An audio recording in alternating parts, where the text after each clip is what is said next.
네, 안녕하십니까, 범스타입니다. 여러분들이 벌써 편입 공부를 한지도 한 2-3개월 정도가 지났을 거예요. 지금 드는 고민이 딱 하나 있을 겁니다. 왜 점수가 안 오를까? 큰일 난 거 아니냐라고 하시는데 아닙니다. 왜 점수가 안 오르는지 이 원리에 대해서 설명을 드리려고 합니다. 일단 첫 번째로 여러분들이 알아야 될 건 편입을 준비하는 대다수의 학생들은 노베이스예요. 영어의 기본도 모르는 상태에서 그 어려운 편입 영어를 몇 개월 공부했다고 해서 갑자기 점수대가 잘 나올까요? 그게 아닙니다. 점수가 잘 나왔으면 이미 대학교에 가 있겠죠. 네, 학원 다니는 분들은 알겠지만 매주 주말마다 모의고사를 봅니다. 저도 편입학원 처음 들어가서 봤던 모의고사 점수가 40점이었나? 그랬을 거예요. 근데 거기서 한두 달 공부를 열심히 해가지고 해서 딱 봤는데 30점대로 떨어졌습니다. 공부를 했는데 점수가 떨어졌다고 생각하니까 뭔가 공부하기가 싫더라고요. 그래서 편입을 포기할까 잠깐 고민했어요. 나중에 생각해보니까 초반에 점수대가 나왔던 거는 사실 찍어서 맞은 게 대부분이더라고요. 그러니까 잘 찍으면 40점대, 못 찍으면 30점대 뭐 이런 식으로 나왔던 거예요. 제가 공부를 계속 해나가면서 한 가지 달라진 점이 있었는데, 여러분들이 공부를 제대로 해나가고 있다면 모의고사를 풀 때 오지선다 중에서 확실히 아닌 건 가려낼 수가 있게 됩니다. 그럼 여러분들이 2-3개의 보기 중에서 답을 결정을 하겠죠. 이만큼 여러분들의 실력이 증진을 한 겁니다.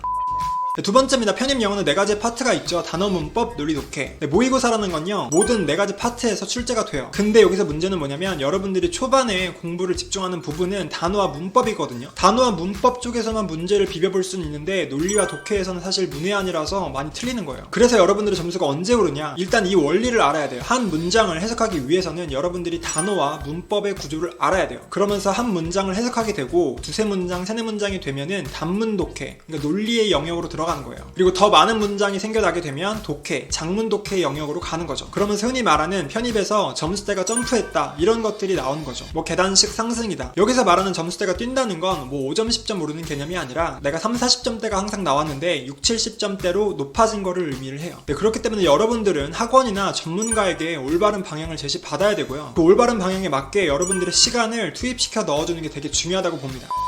네, 세 번째입니다. 여러분들이 3월에 보는 모의고사와 연말에 보는 모의고사의 난이도 차이를 알아야 돼요. 편입 초반에 여러분들이 보는 모의고사 문제 있죠? 그거 사실 쉬운 문제들입니다. 연말이 갈수록 점점 어려워지는데 그 난이도가 편입 시험 난이도랑 비슷해진다고 보시면 돼요. 그렇기 때문에 여러분들이 공부를 해도 난이도가 어려워지니까 점수대가 비슷하거나 떨어지는 거예요. 근데 여러분들이 일단 모의고사 점수를 잘 받아야겠다, 이런 것들은 생각하지 말고요. 여러분들이 공부했던 내용이 모의고사에 나온다, 정말 출제가 되는구나, 이거를 마음으로 느껴야 돼요. 그러니까 백날 단어장에서만 외우다가 지문에서 만났을 때 정말 반가운 느낌이 들어야 되는 거예요. 그리고 여러분들이 다른 학생들과 같은 공간에서 시험을 보면서 나의 실력을 100% 발휘할 수 있는 게 이게 바로 실전 감각이거든요. 실전 감각을 쌓는 데에 집중을 하셔야 돼요. 시험을 보다 보면요, 뭐 옆자리에서 다리 떨고 뒤에서 시험지 넘기고 막 이래요. 기침하고. 내가 지금 이 문제도 조금 빡센데 주위에서 그렇게 산만하게 하면 집중력 저하가 되거든요. 그럼 내 실력 발휘가 안 나와요. 그러면서 문제를 틀리게 돼요. 근데 막상 그 모의고사를 들고 가서 혼자 자습실에 풀어보면 풀리는 경우도 되게 많습니다. 보통 모의고사를 안 보는 학생들의 특징이 있어요. 일단 이 친구들은 공부를 못해요. 플러스 점수대가 안 나옵니다. 그렇기 때문에 나라는 사람의 점수를 그 학생들에게 공개하기가 싫은 거예요. 보통 시험을 보면은 게시판에 이렇게 점수대를 줄 세워가지고 붙여놓거든요. 그거 자체 보는 게 싫은 거죠. 그러니까 여러분들이 자존심을 버리고 일단 무조건 매주 모의고사를 보세요. 여러분들이 편입 모의고사 점수 잘 나온다고 해서 대학교 가는 게 아니라 정말 실제 연말에 편입 시험장 가서 점수 잘 받으면 대학교 가는 거니까 이거를 꼭 기억하시고